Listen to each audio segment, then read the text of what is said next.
Husband catches his wife with another man, and for revenge shaves off all her hair.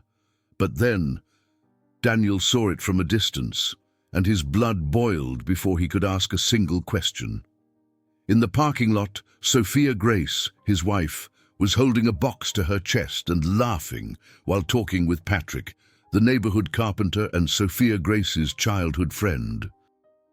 Without warning, Daniel lunged, snatched the box from her hands, clamped down on her wrist, and yanked her hard toward their front gate, trailed by eyes that began appearing in the windows. "Let her go, Daniel! There's nothing wrong going on," Patrick shouted, throwing his hands up in panic. "Stay out of this, you worthless carpenter!" Daniel spat without looking back. "She just came to pick up her mother's music box," Patrick insisted, trying to catch up. "You're hurting me! Let go of my arm!" Sophia Grace cried, her voice tight with fear. "Shut up, you traitor!" Daniel roared, his face inches from hers. "Don't call me that! He was just dropping off the repaired box," Sophia Grace said, hands raised, trembling.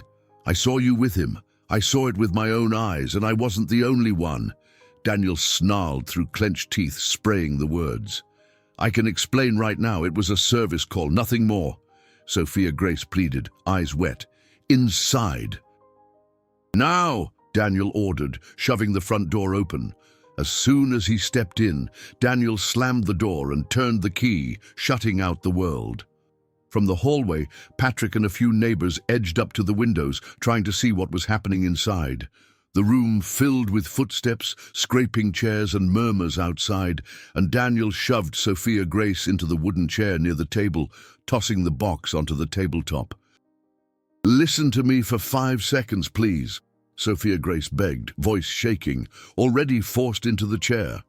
"You're going to learn to respect me," Daniel barked, striding to the bookcase, yanking hair clippers from a drawer and stretching the cord to the outlet. "This is insane, Daniel. Put those clippers down," Sophia Grace pleaded, gripping the arms of the chair as the motor's buzz filled the room. "Be quiet. I'm going to fix you up so that useless carpenter won't even want to look at you," he shouted, raising the clippers and bringing them toward her. Outside, Patrick pounded on the window and shouted her name. "Let her go. It's just the box. Stop this," he implored, hammering at the glass. Behind him, neighbors crowded together, some shouting that it was inhuman, but nothing broke through the barrier of the locked door. "Let her go, or I'm calling for help," a neighbor yelled from the hallway, his voice vibrating with outrage. "Nobody interferes. This is between husband and wife," Daniel shot back without looking at the window. The buzzing swelled, and the first strands fell into her lap, then dropped in fistfuls to the floor. Patrick pounded the glass, begging for calm, and a woman outside screamed that this was cruelty. "Look at me! Look at what you made me do!" Daniel shouted, running the clippers over her head again as if staking a claim. "I didn't make you do anything. You chose to hurt me," Sophia Grace cried, her whole body shaking with rage and humiliation. "Betrayal is paid for with shame," Daniel spat, breathing hard as he made one last pass and flicked off the clippers. "That's not justice. It's cruelty," a neighbor woman shouted from the hallway, voice breaking as she peered through the window. "Mind your own business," Daniel snapped without turning around. He walked to the shelf, grabbed a mirror, and shoved it up to Sophia Grace's face. The reflection showed the emptiness where her hair had been, and the image hurt more than the machine. "Take a good look, so you'll remember what you did," Daniel growled, icy. "I didn't do anything wrong. I was only picking up my mom's box," Sophia Grace answered, a sob caught in her throat. "You should be grateful you still have a home," Daniel said with a thin smile that made the room go silent. "I'll never be grateful for humiliation," Sophia Grace said softly, her hands limp with exhaustion. "Then you'll choke on silence," Daniel ended, tossing a scarf to the floor like a final order. "That scarf is to hide your shame, if you want," he sneered.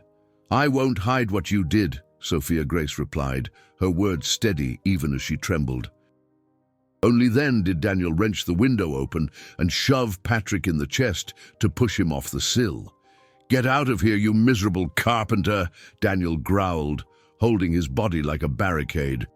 "You're committing an injustice," Patrick protested, arms half raised, still outside. "Get out of my sight," Daniel shouted, breathing hard. "Sophia Grace, I'm sorry I couldn't stop him.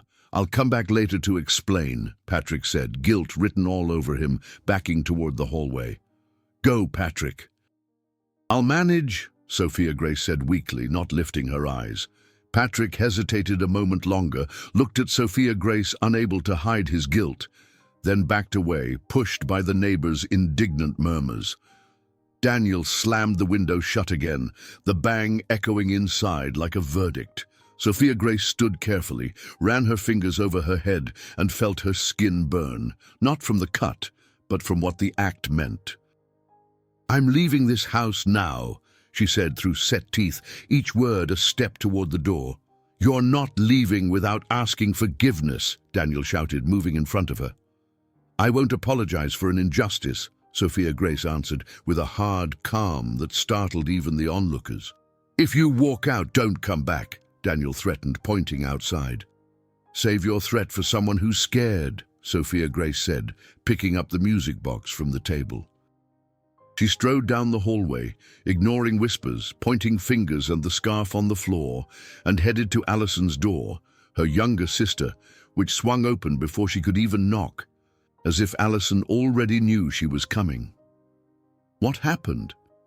Who did this to you?" Allison asked, eyes wide, hands going straight to the shaved head. "He did it, right in front of everyone," Sophia Grace answered, exhausted, setting the box on the couch. "Come in, close the door, tell me everything now," Allison urged, guiding her to the kitchen. "I was picking up Mom's music box. Patrick fixed it. I went to get it on my way out of the clinic. Daniel saw us and lost it," Sophia Grace explained, gripping the edge of the sink. "He shaved you without listening, without a single question?" Allison asked, breath ragged with indignation. "Yes. No questions, just accusations. He said he saw everything and he wasn't the only one. He's always been jealous, but this time it was over the top. I think there's something else behind all this," Sophia Grace said, wiping her face with the back of her hand. "You're right. This wasn't just jealousy. Someone poisoned him. Somebody wound him up on purpose," Allison said, anger contained. "Let me clean your scalp properly. Sit here," Allison added gently, pulling out a chair. "Go easy. It burns," Sophia Grace whispered, sitting as her body finally unclenched. "I'll be gentle." "Tell me more about the box," Allison asked, dabbing a warm cloth. "The box had an old note from Mom. She used to hide messages in the compartment. I wanted to recover one. Patrick fixed the lid and left a delivery tag," Sophia Grace said, eyes fixed on the tabletop. "So it wasn't a meet-up, it was a handoff," Allison said, fury simmering. "That's it. Nothing more," Sophia Grace confirmed, squeezing her sister's hand. "I want to go talk to him right now," Allison said, blood running hot. "No, that only feeds the spectacle he wants," Sophia Grace said firmly, taking a breath. "So what are you going to do?" Allison asked, setting the cloth down. "I'm going to face the lie my way. With calm and with proof," Sophia Grace said, finding strength in the words. "I'm with you all the way," Allison said, voice decided, squeezing her hand. Hours later, Allison's door flew open with a bang, and firm footsteps announced Daniel. He didn't come alone. Nancy, his co-worker and longtime confidant, walked in with him, eyes cold and a thin smile like someone who doesn't ask permission. "Today, I brought someone who saw your betrayal with her own eyes," Daniel said coolly, staring at Sophia Grace. "I saw you in the parking lot, Sophia Grace, melting all over Patrick, and I told him everything," Nancy said, arms crossed with smug certainty. "I knew it. I knew there was more to this." Sophia Grace burst out, voice rising. "Are you calling me a liar?" Nancy snapped, chin high. "I'm calling you a venomous snake," Sophia Grace shouted, staring her down without fear. "Watch how you talk to my friend. She just opened my eyes," Daniel said, voice rising, pointing at Nancy. "Friend? She just stoked your sick jealousy. You'd never have done any of this on your own. You needed her poisoned tongue to try to destroy me," Sophia Grace shot back, furious. "A woman who hides a meeting is hiding more," Nancy said, trying to keep her pose. "I didn't hide anything. I picked up my mother's keepsake, and you turned it into dirty gossip," Sophia Grace replied, clutching the box to her chest. "If he needs to be tough again, I'm here, friend," Nancy said, throwing Daniel a provocative look. "I won't argue in front of an audience," Sophia Grace said, controlling her breathing. "Who said you get to set the tone?" Daniel mocked, palm already slapping the table. "I'll set the place, at home with Allison present," Sophia Grace said, pointing to her sister watching it all. "Oh, so we get an audience handpicked by you?" Nancy sneered, breathy laugh. "We're getting a real witness," Allison shot back, protective and firm. "Then we'll have a reconciliation dinner, and you can apologize," Daniel announced, raising his voice and stomping a foot like he was passing sentence. "I'm bringing the truth, not a kneeling apology," Sophia Grace said with the same hard calm. "Get ready, you'll swallow every word," Daniel yelled, finally losing it, face red with rage. He spun around and stormed out, slamming the door so hard the window rattled, Nancy following with a satisfied smile. On the appointed night, before dinner, Sophia Grace walked into Patrick's workshop.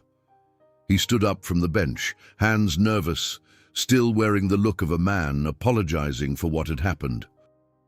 "I'm sorry for what went down at your place," Patrick said, eyes pinched. "You didn't do anything. I need you as a witness, nothing more," Sophia Grace said, setting the box on the bench. "I'll go. I'll say what I saw and what I did. Nothing else," Patrick replied with quiet loyalty. "Thank you. That's enough," Sophia Grace said, gratitude held tight. Dinner night arrived with chairs lined up as if order could hold what had already come apart. Allison sat right next to Sophia Grace, and Nancy stationed herself behind Daniel, tall shadow, smile without warmth, while a few relatives came in, hushed and wary. "Good evening, everyone. Tonight we're going to make it clear who was wrong and who needs to ask for forgiveness," Daniel declared, rehearsed voice aimed squarely at Sophia Grace. "I want to speak." "Let me talk without interruptions," Sophia Grace said, staring ahead. "You'll speak, but remember who pays your bills," Daniel cut in with a sneer, voice dripping with contempt. "The only thing that sustains me is my dignity," Sophia Grace said without raising her voice. "I'm here to back my friend. A cheated man needs a firm hand," Nancy said, sour tone edging toward provocation. "Be quiet and let her talk," Allison said, body leaned forward.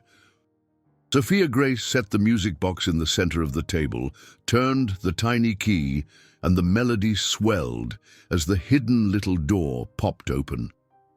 "I was with Patrick, yes, because this piece holds our mother's memory, and I was there to put grief to rest, not to start an affair," Sophia Grace said clearly, pointing to the compartment. "This is just theater to clean up your image," Daniel muttered with contempt, drumming his fingers on the table. "Theater is what you pulled that day," Allison said, rage held in check. "I did a job, fixed the lid, replaced the hinge and dropped it off at the agreed time," Patrick said, voice low but steady. "The tag's right here, with the date and time, and I wrote a note explaining how to turn the key without forcing it," Patrick said, showing the paper. "Liar. I saw that little traitor lean her forehead on his shoulder like she was asking for more," Nancy insisted, eyes narrowed. "It wasn't a betrayal at all. Resting our forehead on a shoulder is a gesture that came from our mother. It was her way of consoling and saying thank you. We've done it our whole lives," Sophia Grace explained, emotion tightly controlled. "It's true. Since we were little, we inherited that gesture from our mom, and we also used to tuck little notes in the box's compartment for each other," Allison said, palm flat on the table. "Maybe what happened that day was an overreaction," an aunt ventured cautiously. "Overreaction? Overreaction was too little for what this woman deserved. Daniel exploded, voice rising as he leaned forward. "Look at the note inside the compartment. The delivery time is written there by Patrick," Sophia Grace said, staying on track. "Here it is. Ready by late afternoon, no extra charge, thanks for trusting me," Patrick read clearly, holding up the paper. "You're all being duped by a cheap little show," Daniel shouted, slamming his palm on the table. "Enough of word against word. Look at this," Nancy said, pulling out her phone and showing a photo taken from afar. In the image, Sophia Grace held the box to her chest and, in a frozen instant, rested her forehead on Patrick's shoulder, a quick gesture of gratitude that looked, out of context, like caressing. "This picture says it all. That's exactly what I saw," Nancy said with a cold smile, angling it at the women in the family. "That photo is just a slice of a gesture you don't understand," Sophia Grace said, holding her breath. "What I see is couples' affection. Don't come at me with stories," Daniel shouted, face reddening, fist thumping the table.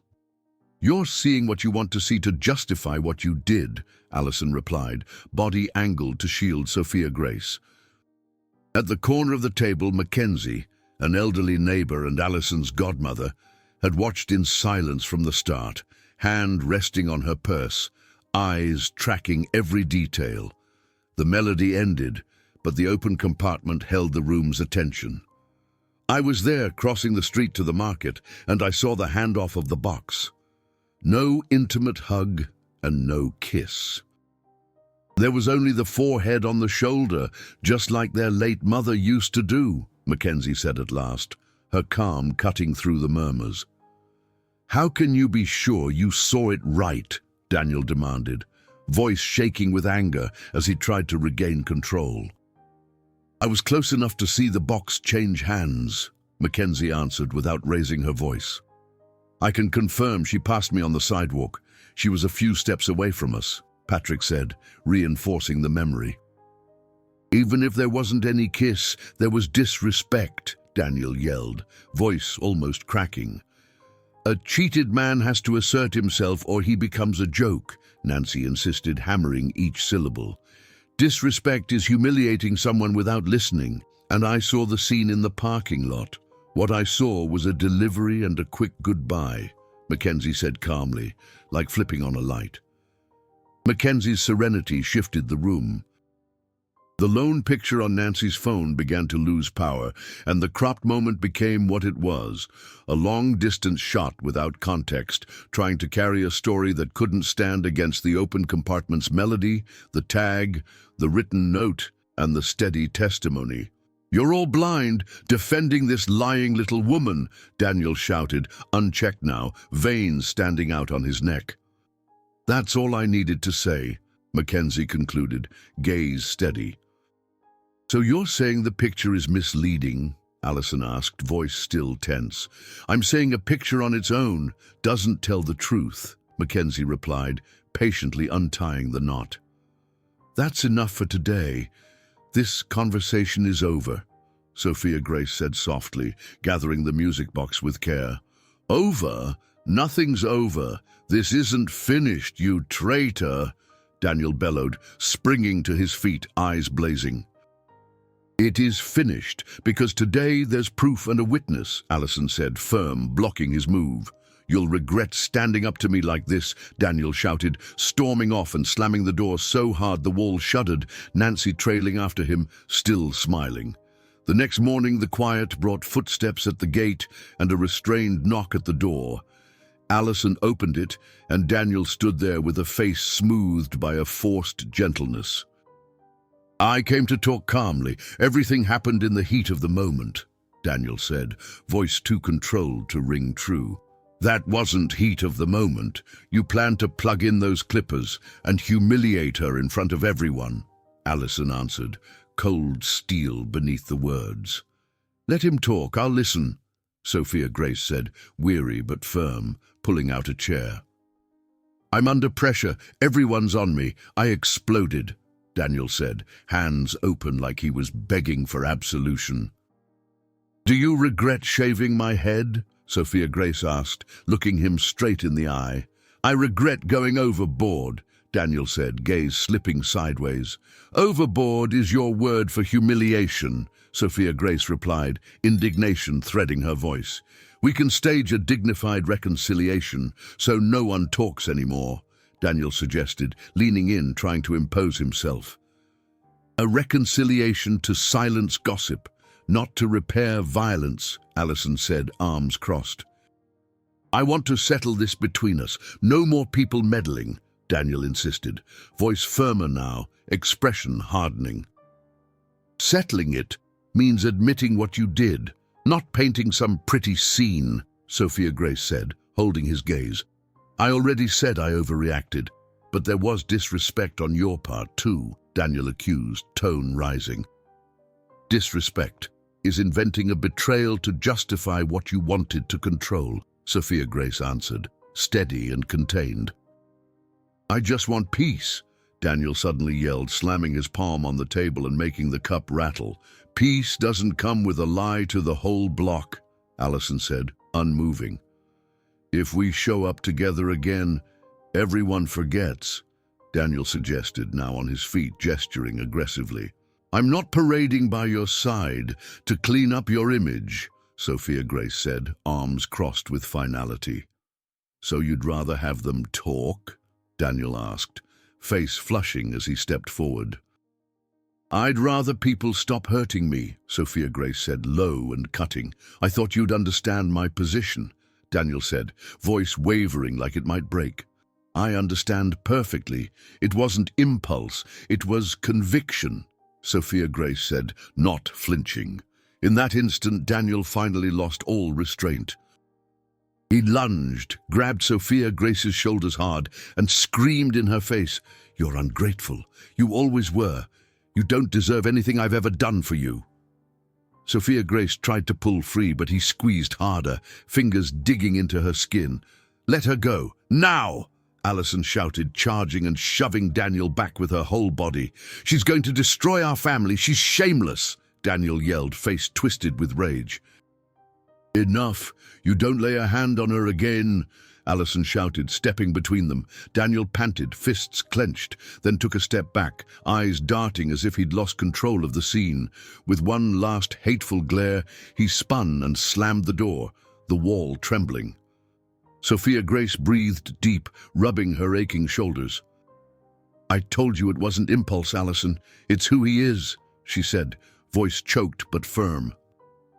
Word that Sophia Grace had left for good spread fast from door to door. On every corner came a comment, in every window a whisper that remembered the night before, and Mackenzie's calm as a counterweight to twisted versions. He's going to smear you around the neighborhood, you know, Allison said carefully, pouring coffee. Let him try. Now people saw, and people heard, Sophia Grace said, embracing the mug. I can talk to the neighbors who were in the hallway. They remember his laugh while he shaved you, Allison said, fury flaring and cooling again. No need to prod anyone. People's memories are coming back on their own, Sophia Grace said, clear-eyed and tired. It didn't take long for Nancy to track Daniel down. She moved in close, with cultivated confidence and rehearsed words, promising she wouldn't leave him alone. Her voice was soft but laced with poison as she promised they could silence the gossip together. Her ideas came fast and sharp, always pushing Daniel to cast himself as the victim and Sophia Grace as the guilty one. You won't be alone. A cheated man needs a spine, and I'm here, Nancy murmured. They're making things up to destroy your family. It's envy, manipulation, Nancy pressed, feeding the flame. I'll say it was all a setup against me, Daniel said, seizing the script like a crutch. Repeat firmly that they provoked you, that they invented things to shame you, and that you only reacted, Nancy coached, ice cold. I can take that to everyone, Daniel said, already thinking of doors to knock on. Do it, and I'll be right by your side, Nancy promised, laying a purposeful hand on his arm. But the family, remembering Mackenzie's composure and the note inside the box, began to reject the canned narrative, like a bitter dish pushed away. I saw the tag with the time, and I heard Mrs. Mackenzie speak calmly. I'm not buying your new version, an aunt said by the gate. I was in the hallway and heard him laughing while he shaved her, a neighbor said, voice crossing with late-blooming shame. He says it was heat of the moment, but he planned to humiliate her in front of everyone, another neighbor said, staring at the floor. Don't look at me like I'm the villain. I was provoked, Daniel tried, pounding the same line. Nobody does what you did just because they were provoked, the aunt said, contained and firm. With no stage, Daniel's shoulders lost their swagger. What had looked like strength started to sound forced, and every attempt at a speech felt empty, like paper with nothing on it. You're abandoning me, Sophia Grace, Daniel said, trying to reopen the conversation at Allison's gate. I'm leaving the cycle you built, Sophia Grace said, arms steady at her sides. I can change, Daniel said, reaching for contrition. Changing means admitting it, apologizing for real, and letting me breathe. And you haven't done that, Sophia Grace said, calm and wounded. I lost myself. It's gossip's fault. And Nancy egged me on, Daniel said, trying to shift the weight. The choice was yours. The clippers were in your hand, Sophia Grace said, eyes unblinking. You talk like you're perfect, Daniel shouted, taking a sudden step toward her. I talk like someone who can't take the humiliation anymore, Sophia Grace said, not backing down.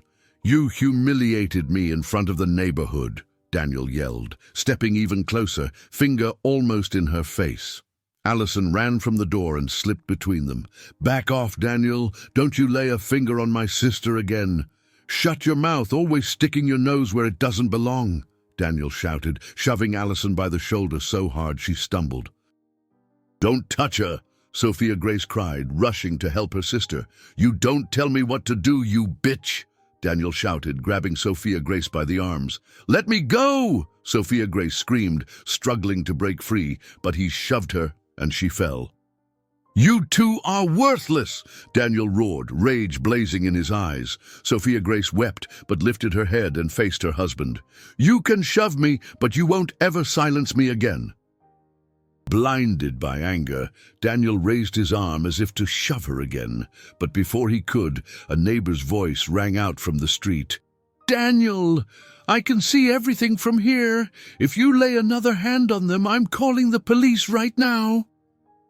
More neighbors appeared in their windows, and a heavy silence spread. Daniel froze, breathing hard, looking around like a cornered animal. Leave, Daniel. Get out of here before someone does exactly what he said, another neighbor shouted, banging on the gate. Daniel looked at Sophia Grace on the ground, then at Allison trying to shield her, and spat out the words like poison. You're both ungrateful filth. You never knew the value of anything. He spun on his heel and slammed the gate so hard the sound echoed down the street, leaving behind Sophia Grace's stifled sobs and Allison's tight embrace. In the days that followed, Sophia Grace went to court and got a restraining order for herself and her sister, making sure Daniel couldn't come near them again. He didn't try to contact her anymore, but he justified his downfall by telling those closest to him that Nancy had poisoned his mind and that the breakup was her fault. Without Sophia Grace, Nancy drifted away too. With no audience, no accomplice, and no excuse, Daniel ended up alone, sinking deeper into drinking. Over time, he got into fights and was taken to the police station several times, always getting released. Until one day, drunk and maybe on something else, he went after Nancy, attacked her and assaulted her, blaming her for losing his marriage. This time, he didn't get away with it. He was arrested and convicted, and he spent a few years behind bars. Sophia Grace, on the other hand, began rebuilding her life. She went back to work and made new scarves, not to hide her head but to claim her choice, and in the mirror that had once been shoved into her face, she saw a woman who broke the cycle and chose to live in peace. If you enjoyed this story, Don't forget to subscribe to the channel, leave a comment, give it a like, and activate the notification bell so you don't miss any of our upcoming videos. See you in the next story.